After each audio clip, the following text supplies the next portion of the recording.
Welcome everyone to my vlog here on YouTube at Truth in Motion Studios. I would like to talk with you today about recognizing gaslighting. How did I learn that? Via acting class, believe it or not. That is at least one major tool that was a vital element to my healing. Now, when I was a kid, I wanted to always be an actor because I recognized at these camps that you go to where you do talent shows and all that, that it's really awesome. I'm alive when I do something in front of people. I memorize something and here I get to share it with everybody and they have to pay attention to me. That was really felt very nice, and it turned into this thing that became my lifelong dream that should rescue me from the loneliness I felt and the depression. And so this dream world of, oh, when I'm famous, then. But that dream really came to a complete stop when in my cult I learned that it's really not about my dreams at all. And so that kind of ended there. But after the cult, when I came to the United States, I started to dig up that dream again and look at it now from a different perspective, because I felt at that point, it was fairly early in my healing journey after the cult, but I felt at that point that I wasn't drawn to acting anymore to get my life's purpose out of it. Like, oh, this is the thing that will make me, and then I don't have to feel lonely anymore. I wasn't looking at it that way anymore. So I just wanted to explore the craft of acting. And I took the Meisner technique class, and it was very intense. 12 weeks, I believe it was, and 2 times per week and 2 or 3 hours every time. It was really intense. But I went into it having no clue that it would have such an impact on my long-term healing. And I'll explain to you what all this has to do with recognizing gaslighting. Now, the point of the Meisner technique, the tagline is being truthful under imaginary circumstances. Now, being truthful to what? To how somebody else feels? Like, how would Juliet feel on that balcony? Well, I can only guess, but the more realistic approach, and this is why it's acting, is how would I feel if I was under those circumstances. But in order to know how I would feel, I have to actually know how I feel about stuff, about everything. And so the whole Meisner introduction part is very tedious, and I don't want to say it's boring, but you have to sit there and watch other people do things for a long time, and it's actually quite fascinating. And when it's your turn, it's incredible. It's a matter of becoming aware of what's going on the inside. And then the next step is, do not judge it. That judging of the way we feel is something we learn. Because, as a kid, you just explode. Whatever it is, happiness, sadness, fear, it just comes out of you. But then you learn over the course of time, big boys don't cry, right? I hate that. I don't usually use the phrase hate, but that phrase needs to just go away. We need to not treat boys that way anymore. Men cry, I can tell you, and I love them for it. And it's good, it's healthy. It's a healthy expression of how we feel on the inside. So you learn to guard yourself. And, besides learning that just as a kid, I also learned the epitome of that in my cult. In my cult, I became incredibly tuned inward, because that's supposedly where God was supposed to talk to me, which then, of course, I learned later, that's actually, the carrot dangling in my face. God will never talk to me. He will always talk to the leader to me, and then I will have to accept that. So what I learned, because of all the judgmental attitudes, I learned to recognize what I'm feeling and then suppress it. And that suppression would often come via some kind of a prayer, like, oh God, please take my shame away, or I repent for my shame, I bind my shame. You know what? That shame was good, because things were touched, things were done that were shameful. And I had every right in the world to respond with shame. Same with fear, you know. If you realize that you will have to break your family's heart because of your obedience to the group, and that causes you anxiety, that's a good response. It's appropriate. It's there's nothing to judge about, right? So I learned to judge and become this guarded, and only the happiness came out, right? Because I was on a job. My job was to convert people to our group and to convince them we're not a cult. We're so happy people and so free. So that messed me really up, but the Meisner technique went into that and dismantled it because the teacher, our instructor, constantly reminded me, don't judge. Do not judge what's bubbling up inside of you. Don't judge, let it come out. And that way, I got to know myself really well in ways I hadn't known myself. I became honest with myself and with other people, you know, what really gets me to a 10 mad, what gets me to a 10 excited, or, you know, all these different feelings inside of you that in a situation that is unhealthy, or because of the way we were raised, which may have likely been unhealthy, we don't really pay attention to how we feel. I want to submit to you to think about the idea, what if what is going on the inside, our feelings world, was our sixth sense? Not the seeing dead people kind of sixth sense, but the sixth sense in the sense of it is just as valid how you feel about something as what you see. You can see something and then later realize what you saw wasn't what was actually happening. You can hear things and mishear. You can smell and, yeah, I guess can, you know, and hear, you know, touch, and there was another one, taste, right? So it's valid, not because it's perfect, it is valid because it's part of us. And it seems to be a very consistent human experience that we feel things, and it hurts us long term, even physically, if the way we feel isn't dealt with, isn't allowed to be expressed, is only supposed to be suppressed. Then it really, really hurts us, and it really heals us if it's a positive world on the inside. Well, again, we're not judging. So how does that all help you with gaslighting? Now, gaslighters thrive of the fact that we're so distracted by the scenarios they're creating that we're not paying attention to what's going on the inside.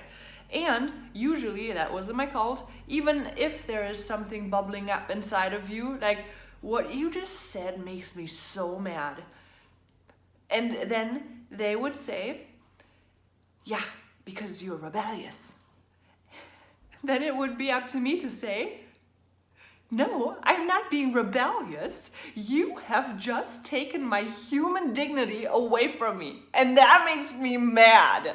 That would have been an appropriate response. But no, I would have been like, oh yeah, I guess, yes, I've learned to trust you, and what's going on inside of me, oh, don't trust that sinful heart. Oh, it's like a little flag in the wind. It's just waving about and doesn't know what it's doing.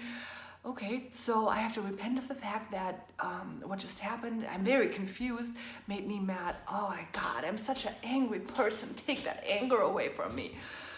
And trap.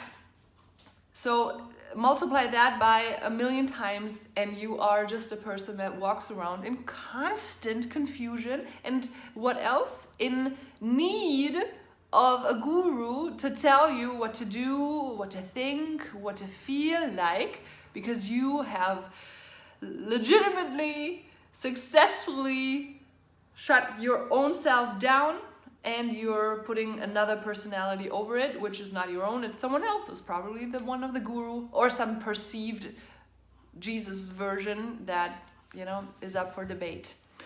So that is how you recognize gaslighting, by turning inward. And that is what the Meisner technique taught me. How does it truthfully make me feel? And it's fine how it makes me feel. There is not You know how Paul says, neither death nor life, nor any powers from above or any powers from below, not even death itself can separate me from the love of God. So God can handle truth, you know? And I've been saying this now many, many, many times. I'm not saying like capital T truth like Jesus. I'm saying the truth that is our reality. You know, how do I feel? It's legitimate, it's fine. Allow that to come up. And when you speak it out, that truth, boy, new things will happen to you.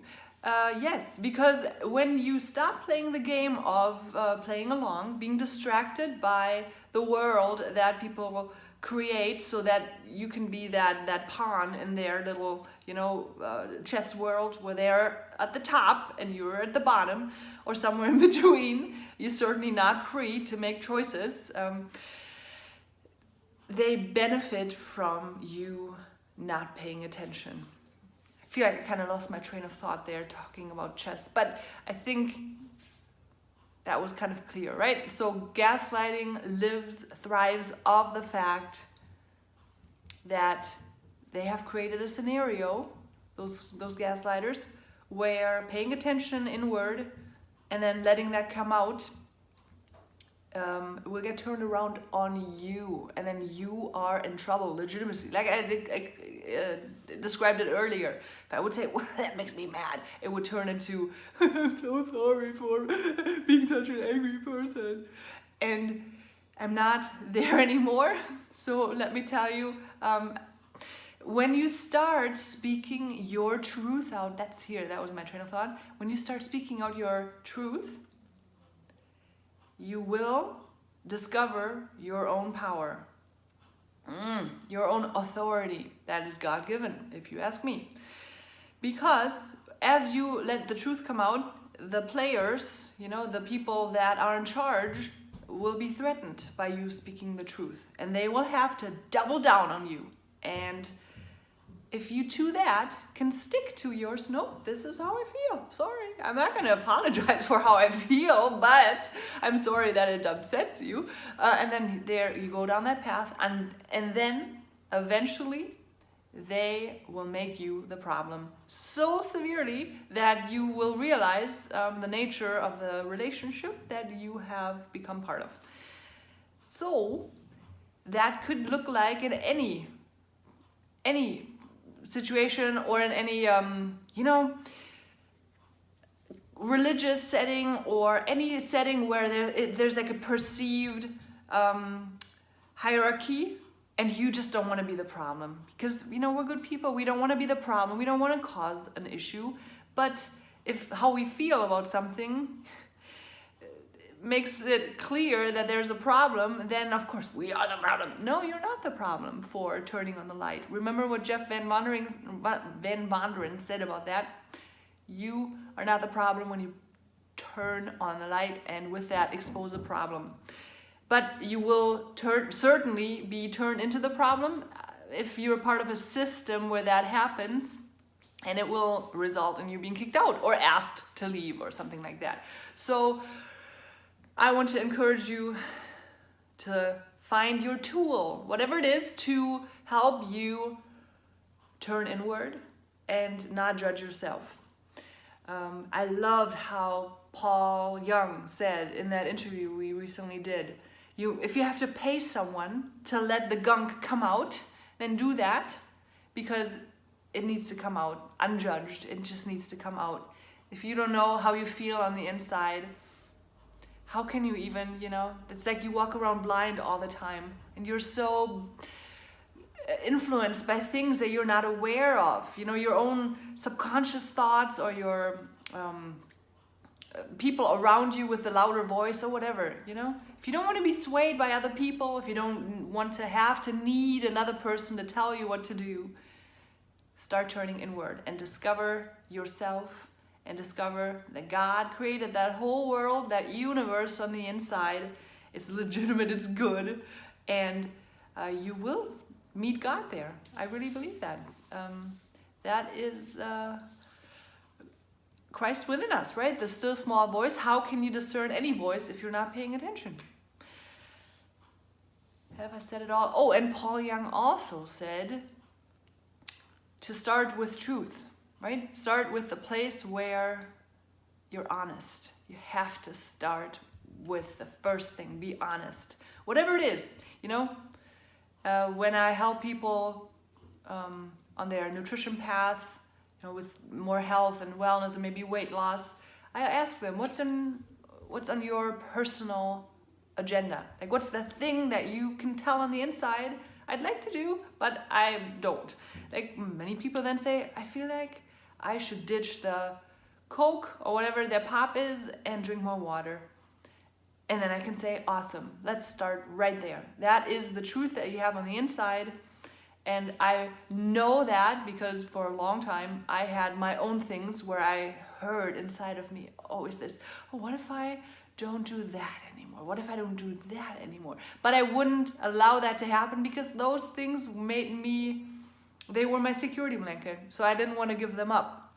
But if you start with those things, whatever the natural thing is inside of you, where you're like, I wonder what God is saying about that, start right there.